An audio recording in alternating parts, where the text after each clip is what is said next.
बरगद volunteer network BVN Pakistan के काफ़ी नौजवान इससे आगाह हैं। मैं आज बलूचिस्तान के जो प्रोविंशियल कोऑर्डिनेटर हैं हमारे BVN के, मैं उनके साथ मौजूद हूँ और मैं कुछ उनके बारे में मैं चाहूँगी कि हम सब लोग उनके बारे में कुछ जानें। जी, आप अपना नाम बताइए और अपना मुख्तसर तारुफ़ कराइए और बताइए आप कब से BVN के प्रोविंशियल कोऑर्डिनेटर हैं। सबसे पहले तो अस्सलाम वालेकुम मैम, आप लोगों का बहुत शुक्रिया जो हमें इतनी इज़्ज़त अफ़ज़ाई दी। यूसुफ़ नासर मेरा नाम है और 2011 से BVN के साथ हूँ। और वही 2011 है, आज तक मेरी शनाख्त BVN बनी है, बरगद बनी है। मैं अब जहाँ भी जाता हूँ अपना इंट्रोडक्शन बरगद ही से कराता हूँ और मुझे लगता है यही मेरी बड़ी शनाख्त है। इसके अलावा मैं तामिरनो कॉलेज में इंग्लिश का लेक्चरर हूँ। मैं चाहूँगी यूसुफ़ आप ये बताएं कि और बहुत मुख्तसर बताएं और बहुत मैं समझूंगी ऑनेस्टली बताएं कि BVN के साथ आप 9 सालों से वाबस्ता हैं। आपको क्या फ़ायदा होगा इसके साथ वाबस्ता होने से? जी बिल्कुल, न सिर्फ इसके तो बहुत ज़्यादा फ़ायदे हैं, मैं मुख्तसर ही बताऊँगा। BVN के साथ होने के बाद मुझे ये पता चला है कि पॉलिटिकल पार्टीज़ में या पॉलिटिशियन क्या तो जवान एक्सप्लॉइट हो रहे थे। मैं ख़ुद इसका हिस्सा था। एक पॉलिटिकल पार्टी से मेरा ताल्लुक़ था जब मैं स्टूडेंट था मास्टर्स में और कॉलेज में। लेकिन अल्हम्दुलिल्लाह जब BVN के साथ हुआ हूँ तो मुझे यूथ के बारे में ख़्याल आया है और अब मैं अपने स्टूडेंट्स को यही कहता हूँ कि यहाँ वहाँ भटकने से बेहतर है कोई प्लेटफॉर्म हो जिससे आप अपनी बात कर सके, अपने हक़ की बात कर सके।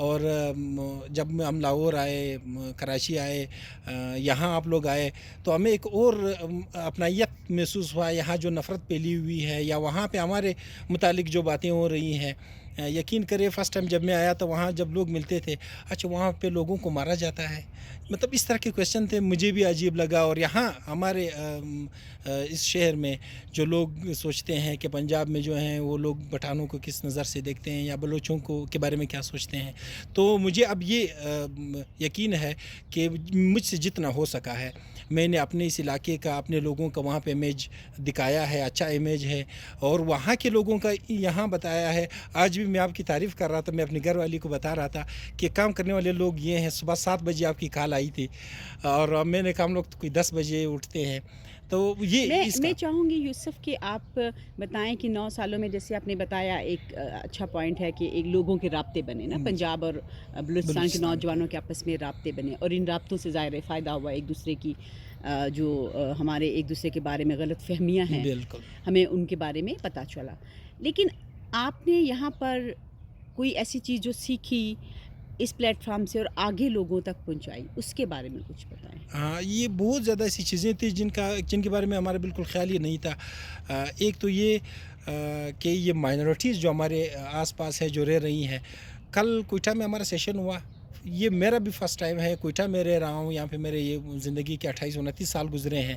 तो ये शांति नगर जाना, मंदिर जाना, यही क्वेटा में रहना, तो ये बरगद की ही प्लेटफॉर्म से मैं गया हूँ और यहाँ के लोगों के साथ, जवानों के साथ मैं मिला हूँ जो यहाँ यूथ अफेयर्स को चला रहे हैं, जो मिनिस्टर्स हैं हमारे, वो नहीं चाहते हैं कि जवानों को कोई सही राह दिखाए, वो सही रास्ते पे आ जब जाएँ। सही राह आप कहते हैं तो सही राह से आपकी क्या मुराद है? सही राह का मतलब ये है कि अब ये यूथ पॉलिसी की बात हो रही है, यानी जब पॉलिसी बनी हुई है, लोग इस पे काम कर रहे हैं, इन लोगों का ओनली एक साइन चाहिए ना, तो वो लोग इस पे भी इतना डिले कर रहे हैं। हमारे बलूचिस्तान की पॉलिसी आज तीसरा तो साल है। एक और चीज़ बड़ी अहम है जो मेरा ख़्याल है BVN के प्लेटफॉर्म से आप लोगों को करनी चाहिए कि यहाँ का जैसे आपने कहा कि एक लोगों के राब्ते बनाए और उनके गलतफहमियाँ दूर की, वहीं भी बलूचिस्तान बहुत खूबसूरत भी है।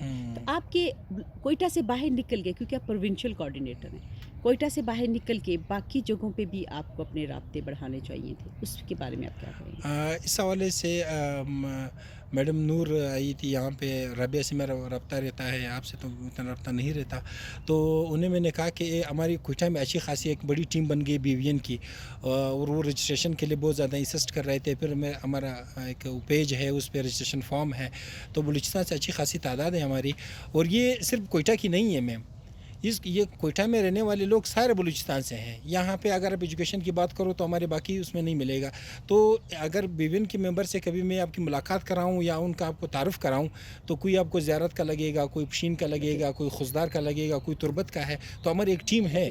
आप क्या सजेस्ट करते हैं, मेरी आखिरी सवाल आपसे है कि BVN को बलूचिस्तान के अंदर مزید ایکٹیو کرنے کے لیے آپ کیا سجیشنز دیتے ہیں؟ سجیشن تو 2-3 ایسے ہیں جو مجھے لگ رہا ہے کہ شاید یہ آپ لوگوں کو پتہ نہیں ہے یا مس گائیڈ ہے یا کچھ بھی ہے. وہ یہ ہے کہ یہاں کے لوگوں سے جب آپ ملتے ہیں، اسپیشلی میں ایم این ایز کی یا ایم پی ایز کی بات کرتا ہوں، تو ایم پی ایز یہاں پہ 2 ایسے لوگ ہیں جو یوتھ کے حوالے سے بھی بات کرتے ہیں، کوئی کسی ایشو پہ بھی اپنی وائس جو ہے وہ ریز کرتے ہیں. ثنا بلوچ اور نصر اللہ زیری، یہ ایجوکیٹڈ ہے. تو یہ 2 لوگ، اور ہم کبھی بھی ان سے نہیں ملے ہیں. مجھے نہیں لگ رہا کہ میم آپ کی ملاقات ان دونوں سے ہوئی ہو. ایک یہاں سے، چونکہ وہ ہم جانتے ہیں ایجوکیٹڈ لوگ ہیں، وہ اس پہ کام کرنا چاہتے ہیں، تو اگر ہماری ان سے ملاقات ہو جائے، اور آپ جاتے ہو کسی جگہ کسی سے ملتے ہو، تو اب اس پہ بھی اگر تھوڑا سا وہاں سے یہ ہو کہ ہمارے بیس پہ ایکٹیویٹیاں ہوں. بے شک آپ لوگ آنا چاہتے ہیں تو اچھی بات نہیں ہو، ایسی ایکٹیویٹی، ہاں ہم لوگ تاکہ ایک تو بی وی این کی ممبر یہاں پہ رہے اور لوگوں میں یہ کنسیپٹ رہے. کیا ایکٹیویٹیز آپ کریں گے اگر آپ کہتے ہیں کہ ایکٹیویٹیز آپ انڈیپینڈنٹلی کریں گے؟ کیا کوئی ایگزامپل دیں؟ اس کا مثال میں اس طرح دوں گا، یہ مائنورٹی بیس پہ، یہ ہیٹ اسپیچ پہ ہمارے یہاں، میں خود چونکہ تھیٹر سے نکلا ہوں، ہمارا ایک اچھا گروپ ہے، تو وہ والنٹیرلی وہ ہمارے ساتھ ایگری ہے. کالجز میں میرے اچھے تعلقات ہیں، چونکہ میں خود ایک پروفیسر ہوں، تو میں سارے کالج اور یونیورسٹی بیس یہ تھیٹر کرا سکتا ہوں. یہ ہیٹ اسپیچ پہ جو ہم یہاں پہ وہ سیشن کرا رہے ہیں، ہیٹ اسپیچ پہ آپ سمجھتے ہیں کہ آپ ایکٹیویٹیز ہاں یہ ایکٹیویٹیز کر سکتے ہیں. باقی یہ جو کووڈ-19 میں ہم نے کیا تھا، جو ہمارے سویپر وغیرہ ہیں، جو سے زندگی گزارنے والے لوگ ہیں، تو ان کے ساتھ مجھے بڑا اچھا لگا کہ میں صبح نکل کے ان کے ساتھ تصویریں بنا کے، نہ صرف میں بلکہ ہماری ساری ٹیم، اور یہ ایک ایکٹیویٹی ہو جو ہمارے بیس پہ، اور ہم سینڈ کر دیں. بہت اچھی ایکٹیویٹی تھی، ہم نے بھی اس کو ہائی لائٹ کیا. ہاں اب میں نے خود تو کیا، لیکن اب چونکہ اس ٹیم ورک کی ضرورت پڑتی ہے، کچھ سپورٹ کی ضرورت پڑتی ہے. اچھا، آپ مجھے بتائیں گے کہ ایک لفظ میں کہ بلوچستان کے نوجوانوں کا سب سے بڑا مسئلہ کیا ہے؟ ان کی شناخت. ان کو ابھی تک یہ پتہ نہیں ہے کہ ان کی ورتھ کیا ہے. ان کو ابھی تک یہ معلوم نہیں ہوا ہے. وہ اب پریشان ہے. لوگوں نے اس کو کوئی پولیٹیسائز کیا ہوا ہے، کوئی اس کو کہہ رہے تمہارے حقوق کوئی کہہ رہا ہے، کوئی اس کو بتا رہا ہے کہ تمہاری زندگی نکل جائے گی ان کاموں میں، کوئی کام شروع کر دو، کوئی دکانداری شروع کر دو. تو ہماری یوتھ جو ہے تو بہت زیادہ، لیکن بیچارے جانتے نہیں کہ میرا ورتھ کیا ہے. اگر وہ پارٹی میں ہے تو اس کا ورتھ کیا ہے، اگر وہ انڈیپینڈنٹلی کوئی کام کرنا چاہے تو اس کا ورتھ کیا ہے، ان کو یہ پتہ نہیں ہے. یعنی ان کو اپنی شناخت اور اپنی حیثیت جو ہے وہ یہ جاننا چاہتی ہے. جاننا چاہتی ہے. بالکل. بہت شکریہ یوسف. تھینک یو سو مچ. آپ کا بہت شکریہ.